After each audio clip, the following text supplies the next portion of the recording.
Ikaze kuri Kevin TV One dutangiye agakuru kacu gutya. Hakuno hari umusabirizi arimo agenda abwira umugabo uri hano ngo boss mfasha, ati va mu nzira nta kintu mfite, ati maze iminsi ibiri ntarya. Muri ako kanya umukire amaze kumubwira nabi yahise abona $100 rimuguye mu ntoki, amafaranga aguye mu ijuru. Urimo kubibona? Umukobwa yaratunguwe ati Imana impaye icyo kurya kandi abantu bari banyirengagije. Baratungurwa cyane abona amafaranga, imvura y'amafaranga iraguye kubera Imana. Kumbe arebye sinzi umuntu yahise abona hejuru, yahise abona ari kuva mu mufuka w'umuntu uri hano hejuru, abona ni wa mukire umaje kumwirengagiza mu kanya, arimo amubwira ati mfasha ninamanuka hano hantu singire ikibazo ndaguha amafaranga. Umukobwa arangije aravuga ati se ubu ndagufasha iki? Hano hantu hahanutse wahita ushwanyagurika, uri kubibona ahantu harehare cyane. Umuhungu yaratatse ati ndakwinginze muko mfasha, ndakwinginze. Umukobwa agira ubwoba ati none ndagufasha iki ko ndeba nanjye biri kunyobera. Yahise azana ibintu by'ibikarito byose biri aho ngaho kugira ngo nagwa basi aze kuramira umutwe. Ibintu byose byamwangiza bikuraho, ashyiraho ibikarito. Ati boss manuka, nasoje kuba nashyiraho ibintu byagufasha, gusa afite ubwoba. Ati reka nshyireho n'ibi ngibi n'abandi barazana arundaho. Umukire afite ubwoba bwo kumanuka akagwa hano hantu, muri kubibona. Wibutsa gukora share ugakanda subscribe kuri iyi channel ni Kevin TV One. Hanyuma umukobwa yirengagije uko umukire yamubwiye nabi, yirengagiza uko yaje ababaye, yarangiza akamutoteza, arangije aramufasha ntacyo yitayeho. Jya ugirira neza abantu utitaye ngo bakugiriye nabi cyangwa bakugiriye neza. Nuko umukire yamanutse, kubw'amahirwe ntago yashwanyaguritse, niyo yaba yaragize ikibazo ntago gikomeye cyane, icyamubayeho ni ukuvunika gusa. Agize ngo aramwegera ngo amubaze ati se ubaye umeze neza nta kibazo ugize? Umukire ati nikimbeho se nyine, ati kumbe uri n'umusabirizi. Umukobwa yaratunguwe cyane ati ariko se abakire b'iyi minsi koko ntabwo nagufashije? Agize ngo ahaguruke yumva akaguru biri kwanga, aravuga ati se noneho ndabigenza nte? Sinongera no kugufasha. Hahise haturuka umugabo hakuno w'ibyanwa munini cyane, ngumva muko ngo hari umusore unyuze hano wambaye agakositimu wari urimo aryamana n'uyu mugore wanjye. Umugore ati bebe nta muntu twaryamanye. Umugabo ati bireke ndi bumubone kandi ndamwica. Arangije ati ntawe. Umukobwa yagize ubwoba. Umuhungu arangije aramubwira ati basi mfasha kuri iyi nshuro umfashe kano kaguru dore ndi kubabara, urebe ukuntu umba hafi unshakira umuti. Ndaguha ubukire bwose ntunze, ndaguha amafaranga, inzu, ndaguha buri kimwe. Umukobwa yirengagiza ko mbere kino kigabo cyamubeshye, arongera ajya kugishakira umuti ngo abe yagifasha. Hanyuma yaraje azana ibintu hano bimeze nk'ibividanje, aragisiga aragisisibiranya ahantu hose. Hanyuma umugabo ati se kandi ibi ni ibiki uri kuba wankorera? Azana urukote hano amushyiraho rw'urugunira, ati se kandi noneho ko nkubwiye ngo umfashe unkande unshakire umuti ukaba uri kunshyiraho bino bintu? Umukobwa aramubwira ati hoya wowe byihorere, hari umugabo mbona ushaka kwica ngo wahoze usambana n'umugore we. Ati rero ndagira ngo ataza kukumenya, ahubwo nagera hano abe yakubura, ceceka tuza. Nk'uko yabivugaga wa mugabo ahise aturuka hakuno n'umugore we. Ati mba wamusabirizi we, nta muntu ubonye hano w'umuhungu wari uri kuryamana n'umugore wanjye? Umukobwa ati mwampaye icyo kurya ko ibindi ntago mbizi, mbona umuntu ugiye kumuha icyo kurya abandi ntago njya mbabona. Umugore aramubwira ati baby nta muntu uhari, njye nta muntu twaryamanye, urabizi ntago naguca inyuma. Yaramwinginze ariko umugabo yanze kumva. Ati njye nabibona yancikiye hano, yari yambaye ibikositimu by'umukara ukuntu, kandi aho ndamubonera ndamwica. Si dore urufunguzo rw'inzu ye ndarufite, aho ndamubonera hose ndamwica. Inzu yiwe ndagenda nyirirwemo nyiraremo, igihe azazira cyose azaza nsangemo. Umugore agahinda karamwishe, atekereje ukuntu umuntu ufite agasayizi keza wajyaga amukorera ibyiwe atari kino kigabo bagiye kumwica. Agahinda karamwica buri uko abigenza. umugore aramubwira ati se sheri nujya mu nzu y'urungukira he kadafite inzu nziza nk'iyi yacu. Nuko umusabirizi yagumye aho ngaho abonye bagiye abwira wa mukire ati umva bagiye ushatse noneho ubu wabyuka. Umukire arangije yarebyutse arangije ati mvaho wa musabirizi ati n'ibi bintu wanshyizeho ariko se abakiri kuki bameze nabi. Arangije ariko ntabwo ari abo mu Rwanda, abo mu Rwanda bo bitwara neza. Arangije aramutuka cyane aramushitinga. Umukobwa ati ibyo wakora byose n'ubundi sahizi ugiye guhindukwa umusabirizi, hanyuma abe ari njyewe uba umukire, ngiye kugira inzu ngira amafaranga yawe yose dore wayampaye kubera ko nagufashije, nawe ugiye kujya unsabiriza. Ati yose mpano mpereza hano n'ubundi wowe ibintu byinshi by'amafaranga n'ubutunzi ntago bigukwiriye, ntago uzi kubyitwaramo neza, ntuzi no kubisangira n'abantu, ntuzi no kubibanamo n'abantu, wowe nta kintu na kimwe umaze. Arangije aramutuka cyane. Umukire yasigaye aho ngaho, umukobwa arigendera. Aravuga ati kabisa mbaye umukire kubera kwihangana, nawe ujye wihangana, pfa kuba uzi neza ko ibyo uri gukora bikwiye nta buhemu bubirimo. Yarigendeye. Ntukirye ku bantu niyo wagira ibya mirenge. Uyu muhungu yatangiye yirya kuri uyu mukobwa ariko ndebera uko bitangiye, birangiye ari we ahubwo uhindutse nabi. Barakwereka hano umukire hari uwatambutse ahata amafaranga 100 aramubwira atakira wa musabirizi we. Ati wowe ntabwo njye ndi umusabirizi. Ako kanya yahise abona undi mukobwa mwiza utambutse nawe impeta aho ngaho, impeta ihenze cyane y'igiciro. Aravuga ati se bishoboka gute? Ati ntabwo yaba ari wowe. Se ni wowe umeze gutya, ni wowe usa gutya?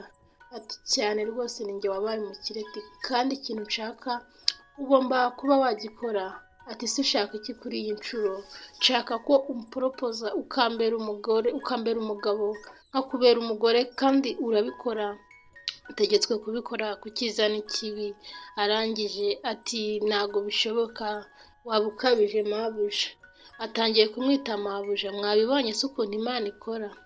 Ati hariya hari wa mugabo, yewe ntago naba mubi nkawe, ugomba gushyingiranwa nanjye kugira ngo mufashe basi ube wasubirana inzu yawe. Atega intoki ze ngo amwambike impeta, agiye gukora umupangu agende abe yabeshya wa mugabo ko uyu ari umugabo wiwe ndetse yanamwishe kubera ko yamufashe amuca inyuma. Umugabo yumva nta kundi kuntu yabigenza, kandi yumva koko ibyo ari kumubwira ni ukuri. Yarayimwambitse atajijinganyije. Ako kanya amaze kuyimwambika ati ubu ngubu kirakemutse, ku bushobozi mfite n'ubwenge wizere ko inzu yawe uyisubiranye, ubu ngubu karabaye.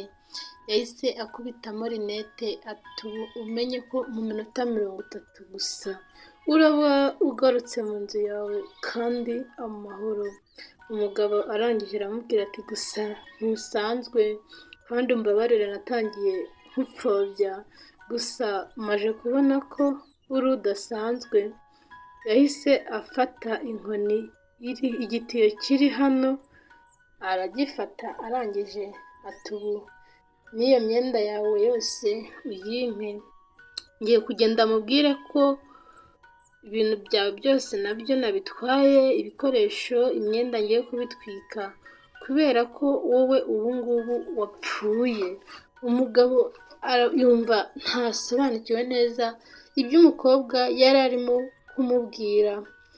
Ako kanya barakwereka cya kigabo cyari kiri hano mu nzu y'uyu mugabo wa musore, cyumva umuntu arakomanze, kiza cyishimye kizi ngo ni umuntu kije kwica. Ako kanya cyahise kibona ahubwo ari umugore. Umugore ati wari uzi neza ko ari umugabo wangije? Ati ariko ntabwo ari we. Umugabo aratungurwa cyane ati kumbe? Ati none se uriya mugabo yaba yarashyingiwe wa? Iyo ufite umugore mwiza gutya akaza kumuca inyuma, akaguca inyuma ku mukecuru wanjye nkuriya? ati usuzi neza ko umugabo wawe yagucaga inyuma mada? Umugore ati iki? Ati urabizi neza ko njye mbimaranye iminsi? Ati cyane rwose niyo mpamvu namwishe. Ati namufashe ari kunca inyuma ndangije ndamwica. Ubwo rero n'imyenda ye ndayizanye ngo nyitwike. Namaje kumutaba dore n'igitiyo namutabishije namushyinguje ngiki rwose nagakwiye kuba mu bantu. Umugabo ati ewe kuko ati none se uri n'umwicanyi mada? Yarikanze cyane agira ubwoba aravuga ati ibyo ndi gukinamo nanjye ahangaha nshobora gupfa wana. Hanyuma umugabo areba umugore ukuntu ari mwiza arangije ati rero niba uri umwicanyi kugira ngo ntagutanga ngo bagufunge uremera njyewe nawe dushyingiranwe tubane muri iyi nzu, n'ubundi uriya mugore unca inyuma nanjye sinkimukeneye, ibi byenda bitwike hanyuma uze mbe nashyingiranwa nawe. Umugore atari ko uri umusazi wa mugabo we, se nawe ahubwo ushaka kuba wapfa? Ati igitiyo nakoresheje nica umugabo wanjye ukeka ko kugikoresha ndi kukwica wowe duhuye kano kanya byananira cyangwa byamvuna? Yaramwegeye cyane ikigabo ati kigira ubwoba ati mada uratinyitse wana, ati uratinyitse ntabwo nabyumvaga. Noneho arangije ati va muri iyi nzu ugende, va mu mitungo y'umugabo wanjye, nubwo yapfuye ariko twarayishakanye. Cyaramwiyegereje ahubwo irari rirakica, ntabwo kizi neza ko ibyo kiri gukinamo cyanapfa. Umukobwa aragikecesha ati umva ntabwo nishe umugabo wanjye kubera ko nishimye, kandi wowe nta n'agace k'ubwiza bwe wowe wabona. Cyaramupfukamiye ati mbabarira ariko se bebe mbabarira ube wamfasha. Umugore yafashe igiti ati ahubwo ndakuniga ndagutemera hano muri iyi nzu nanayigushyinguremo imitungo mfite ni myinshi. Cyasabye imbabazi ati mbabarira inzu yawe n'umugabo wawe rwose ndayivamo, n'ubundi niba wamwishe kuba nava mu nzu ye nta kibazo reka nyivemo. Arakomeza aramubwira ati ujye umenya abo umenyera, niba njyewe ngira agahinda nkica umugabo wanjye ni gute ikigoryi nkawe kucyica byambangamira? Hanyuma umugabo ati reka nigendere wowe uri umwicanyi, nari no kuzagutanga kuri polisi ariko nteye ubwoba. Ako kanya icyo kigabo cyahise gisohoka, cyari kigiye guheheta ku muntu w'umwicanyi. Kikimara gusohoka wa musore yahise yinjira nawe asanga cyagiye kare. Disi murebe ukuntu uyu mugore ari umunyabwenge, n'uyu musore byaramutunguye cyane. Tujye tugira ubwenge mu bintu byose dukora. Umusore yarinjiye araseka ati hari uyu niwo muti muganga yahoraga ambwira yanyandikiye. Yaraje amugezeho aramuhindukiza ati kabisa cyokoze icyo nshaka ni kimwe, kuba wamfasha ugashyingiranwa nanjye. Arangije ati ntabwo usanzwe rwose mbabarira umbwire ko ibyo bintu byo gushyingiranwa nanjye wabyemera kandi wabikora. Umukobwa yaramwitegereje, amaze kumwitegereza umusore aribaraguzwa cyane ati gushyingiranwa nanjye se ubwo urumva ari cyo kintu cy'ibanze waba ukeneye kurusha ibindi? Arangije ati cyane, ati wowe ntabwo nashyingiranwa nawe kubera ko uri umugome, uri umuntu mubi. Umusore ati ndi umuntu mubi gute se kandi nagufashije kuba umukire? Umukobwa ati washenye urugo wishe ubuzima, uriya mugore n'uriya mugabo buriya ni ubuzima wishe. Iyo usenye urugo rw'umuntu uba umwiciye ubuzima, kandi koko nawe ukurikiye iyi filime ntukajye usenyera umuntu, buriya ntabwo ari urugo uba usenya ahubwo ni ubuzima bwe bwose uba wangije. Hanyuma umukobwa agiye kugenda yivumbuye, umusore aramugarura ati none se wambabariye nkakwereka basi ko nahindutse kandi ko nahinduka bya nyabyo ku bwawe ko no guhinduka ngo mbe nakumva abaciye bugufi nabyo nabitewe nawe ko nahinduka buri kimwe ku bwawe. Umukobwa ati ntago akabaye icwende ntikoga, ntago mbona ko wahinduka ngo ubishobore, ndakubwiza ukuri babe ndahinduka kandi niyo twamara n'icyumweru kimwe twabanye wabanshyize ku murongo. Ati burya abantu muhorana nibo batuma bakontorora imyitwarire yawe. Ati ntago wambutse ikintu kabiri. Nibwo yahise yemera disi bajya mu rukundo. Urabona hano barishimye, bari gusangira, bari kurya, bari kunywa kabisa. Urukundo ruri ahangaha, nawe ujye uharanira urukundo rwawe. Mwabonye ukuntu urukundo rwavunnye uno mukobwa, hanyuma barimo no gukina nyine nk'abantu bakundana, barishimye bari guseka iwana urukundo ruraryoshye, ntago bibuka iby'ahashize.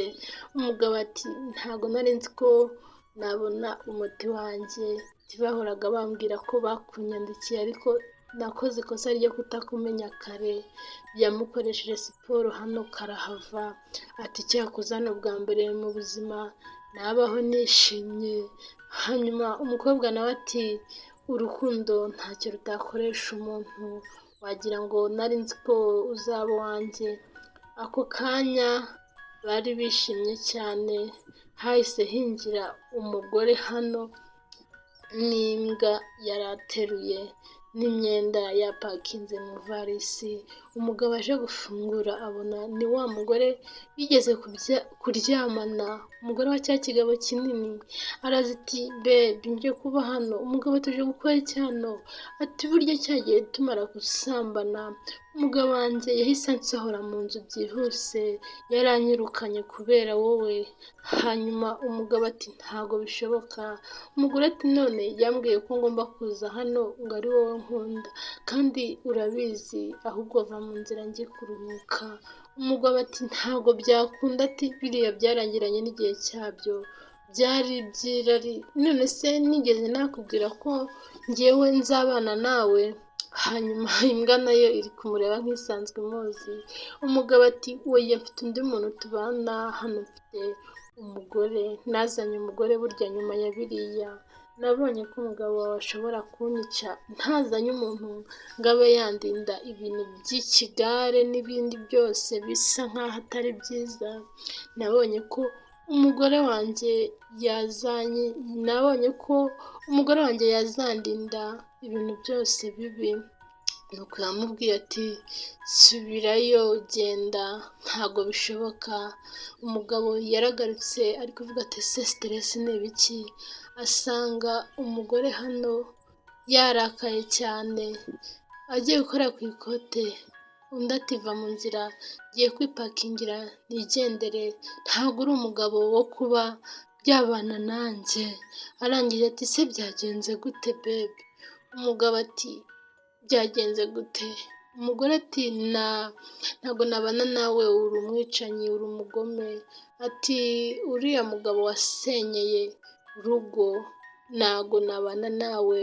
Hejuru biriya bisa no kumena amaraso, hejuru yo gusenyera abantu.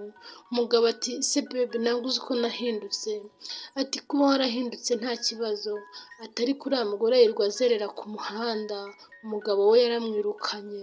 Ati rero niwe mukwiye kuba mwabana, ntabwo nabaho kubw'ibitambo by'abandi bantu, cyane cyane by'ubuzima.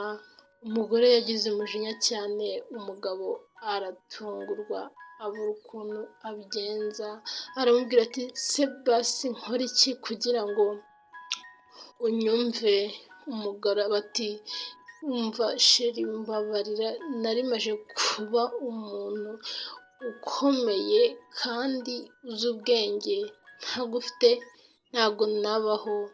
Umugabo yarababaye, gusa umugore kuri iyi nshuro yarakaye, yafashe umwanzuro ko adashobora kubaho yishimanye n'umugabo azi neza ko hari abantu yasenyeye. Ati ntabwo bishoboka, wiyiteho, urabizi naragukunze nkikubona nubwo wanshitingaga. Ati ariko ntabwo nari nzi ko bizagira ingaruka zingana gutya mu mitima yacu.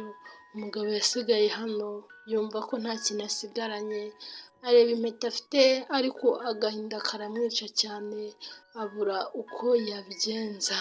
Aravuga ati ntago nzabona umuntu nk'uyu nguyu. Barakwereka hano mu mujyi cya kigabo cyari gifite wa musore wacu cyamukubise cyamuvunaguje, ewana umusore ari gusaba imbabazi ati mbabarira kandi narahindutse, ntago nzongera kuba nakora k'umugore wawe.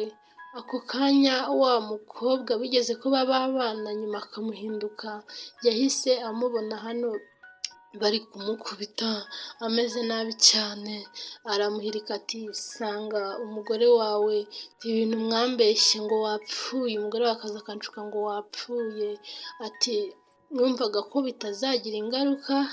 Nuko umukobwa ati se shiri byagenze gute ko nakubwiye ngo uriya mugabo uzamwirinde nubwo njye nawe dutandukanye, byaje kuba byagenda gute? Umusore ati nabonye ugiye mbona ntacyo nsigaranye, njya kumwiyahuraho ngo musabe imbabazi kuko numvaga udahari ngiye gupfa. Ndavuga ati byibuze nzapfe nta rubanza rumbarwaho. Umukobwa ati wakoze ikosa rikomeye cyane, aho kugira ngo ukore ubwo bugoryi uba wanyandikiye basi nkaza kukureba, yakwangije isura. Uriya mugabo ni umugome kandi koko nawe waramubabaje, ariko biriya bintu ntago uba wabikoze. Hanyuma umugabo ati nta kindi kintu nari gukora, nta mwanzuro muzima nafata udahari uretse uw'ubugoryi gusa.